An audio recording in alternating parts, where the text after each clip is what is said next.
మీ శ్రేయస్సు కోసం చేసే పూజలు, హోమాలు, యజ్ఞాలు ఇప్పుడు ఒక్క క్లిక్ దూరంలో వేదమందిర్.com. అసలు చాలామందికి ఏకాదశి గురించి చాలామందికి తెలియదు. తెలిసిన వాళ్ళకి చెప్పండి. తెలియని వాళ్ళైతే వినండి.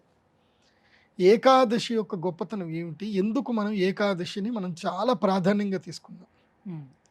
11వ రోజు ఇది. ప్రతి నెలలో 11వ రోజు అంటారు. ఈ 11వ రోజు చాలా ప్రధానమైనటువంటిది. ఏకాదశి అంటే ఏకతత్వములో ఏకాగ్రతతో ఉండవలసిన రోజు ఇది. ఈరోజు విష్ణు ఉపాసన చేయాలి. ఏకాదశి రోజు చేయవలసిన ఉపాసన విష్ణు ఉపాసన. తప్పకుండా ఏకాదశి రోజున విష్ణు సహస్రనామం చదవాలి. ఆహారము తినకూడదు, అన్నం తినకూడదు, మంచినీళ్ళు తాగొచ్చు, లేదా అది కూడా చేయాలి. నేను నా చిన్నప్పుడంతా కూడా నా 9వ ఏట నుంచి మొదలు 23వ ఏట వరకు నేను మంచినీళ్ళు తాగకుండానే ఏకాదశి ఉపాసనలు చేశాను. ఆ తర్వాత కొంచెం ఈ లౌకిక బుద్ధి, కొంచెం మందబుద్ధి ఎక్కువైపోయింది, మానేశాను. పర్లేదు, ఇప్పుడు కూడా పర్లేదు, మంచినీళ్ళు లేదా అటుకులు తినడం అనేది ఇప్పటివరకు అయితే చేస్తున్నాం. ఇప్పుడు మీకు నేను చెప్పేది ఏంటంటే ఏకాదశి రోజు ఉపవాసం చేయాలి. ఏకాదశి రోజు అన్నం తినకూడదు, ఏ ఆహారం తినకూడదు. తినకుండా ఉపవాసం చేయాలి. కష్టమవుతుంది, మొదలు కష్టమవుతుంది, కానీ ప్రాక్టీస్ చేస్తూ వెళ్ళారనుకోండి అలవాటు అయిపోతుంది, బాడీకి అలవాటు అయిపోతుంది. ఎందుకోసం అంటే ఏకాదశి చాలా గొప్పది. ఈ ఏకాదశి చేయటం వల్ల ఏం జరుగుతుందంటే మీకు మోక్ష సిద్ధి కలుగుతుంది. నెలలో ఒకరోజు మోక్ష సిద్ధి కలగవలసిన రోజు ఏకాదశి. అది కాకుండా మీరు ఏమీ తినకుండా ఉండడం వల్ల ఏం జరుగుతుందంటే మీ లివర్లో ఏవైతే టాక్సిన్స్ ఉంటాయో, లివర్లో ఏవైతే ఫ్యాట్స్ ఉంటాయో, ఈ ఒక్కరోజు మీరు తినకుండా ఉండడం వలన ఆ ఫ్యాట్ అంతా కూడా లివర్ వాడేసుకుంటుంది. అలాగే టాక్సిన్స్ అన్నీ కూడా రిమూవ్ అయిపోతాయి. ఇది సైంటిఫిక్గా కూడా మంచిది. శయన ఏకాదశి యొక్క గొప్పతనం ఏమిటి? దీన్ని ఎందుకు శయన ఏకాదశి అంటారు అంటే, శ్రీ మహావిష్ణువు మెలకు ఉంటాడు. ఎప్పుడు? ఉత్తరాయణం అంతా మెలకు ఉంటాడు. ఉత్తరాయణం అంటే ఏంటి? ఉత్థాన ఏకాదశి అంటారు, దాన్ని వైకుంఠ ఏకాదశి అని అంటారు. సో ఆ వైకుంఠ ఏకాదశికి ఉత్తరాయణం ప్రారంభమవుతుంది, అంటే విష్ణు పరమాత్ముడు లేస్తాడు అని అంటారు, ధనుర్మాసం. అందుకే వైకుంఠ ఏకాదశికి అందరూ తిరుమలకి వెళుతూ ఉంటారు. సో వైకుంఠ ఏకాదశి ఏమిటంటే స్వామివారు లేస్తారనమాట.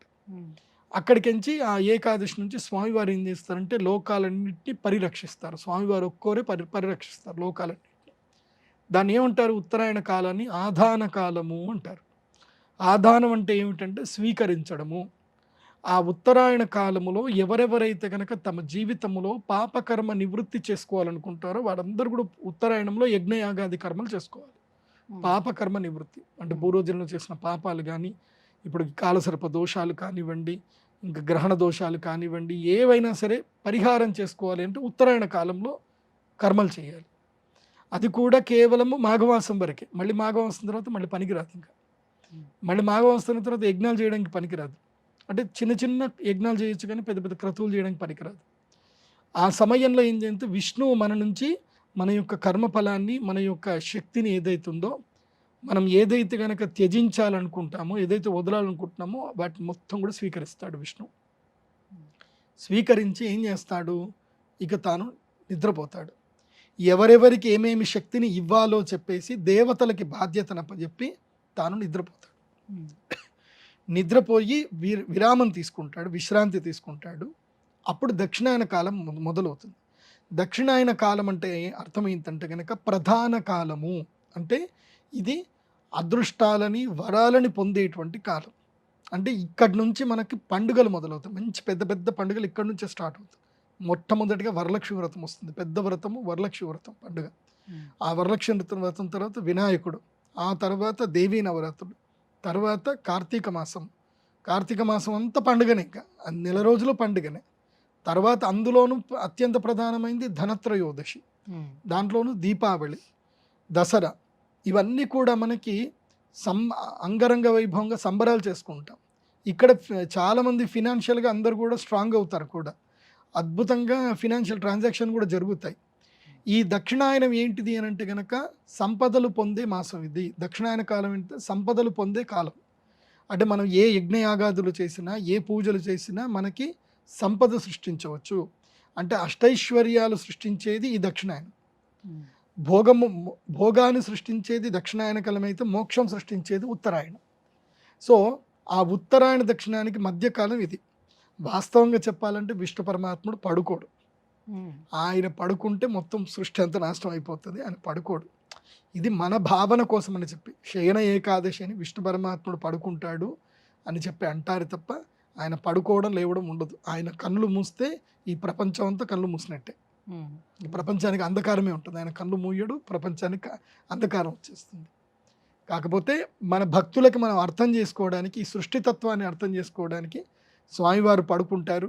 మనం యజ్ఞ యాగాది కర్మలు చేయాలి, ఉత్సవాలు చేయాలి.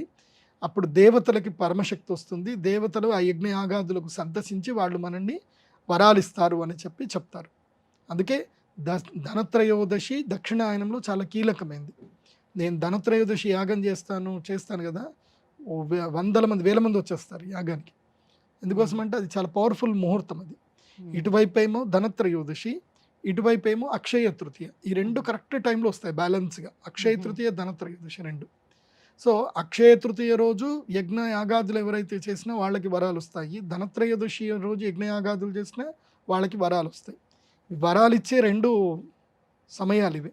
వీటిని ఏమంటారు అంటే జయతిథులు అంటారు. తృతీయ జయతిథియే, త్రయోదశి జయతిథియే.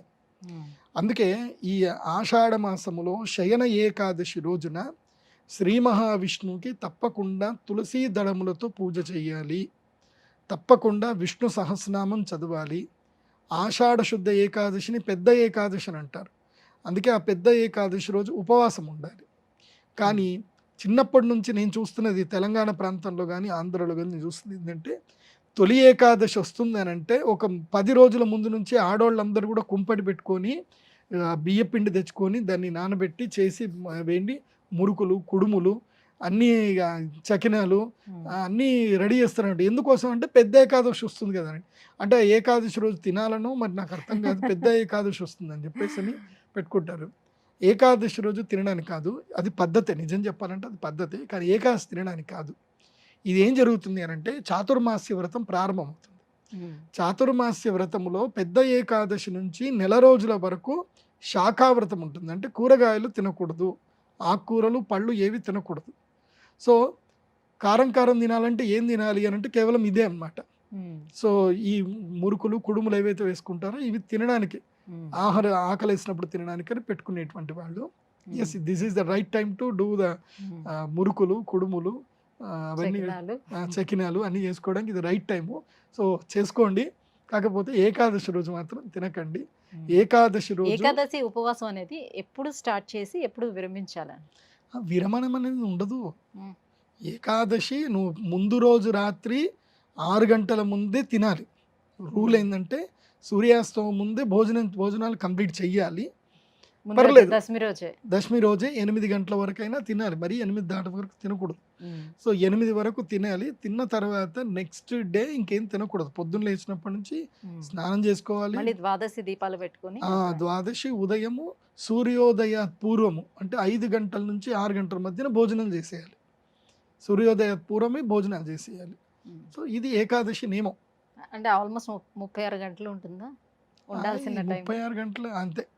మనం పడుకున్నది ఎట్లాగో లెక్కలోకి రాదు. 8 గంటలు, మళ్ళీ 6 నుంచి 6 24 గంటలు.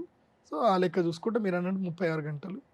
కానీ అది మంచిదే, ఉపవాసం ఉంటే మంచిది. విష్ణు ఉపాసన ఏకాదశి రోజు నేను చెప్పేది, మా ప్రేక్షకులందరికీ చెప్పేది ఏంటంటే, ఏకాదశి రోజున మీకు ఎంత పని ఉన్నా మీ అపార్ట్మెంట్లో వాళ్ళందరూ కూడా కలిసి ఒక రూల్ పెట్టుకొని కింద కూర్చొని ఒకళ్ళ ఇంట్లో కూర్చొని అందరూ కలిసి విష్ణు సహస్రనామం చదవండి. సామూహిక విష్ణు సహస్రనామము, అదేవిధంగా లలితా సహస్రనామం కూడా చదవండి. గురుగారు, తొలి ఏకాదశి యొక్క ప్రత్యేకత ఏంటి, ఎటువంటి నియమాలను పాటించాలి ఆ రోజు అనే విషయం తెలియజేసినందుకు ధన్యవాదాలండి. శ్రీమాత్రి. సుమన్ టీవీలో మీ పర్సనల్ అండ్ బిజినెస్ ప్రమోషన్స్ కోసం కింది నెంబర్కి కాంటాక్ట్ చేయండి.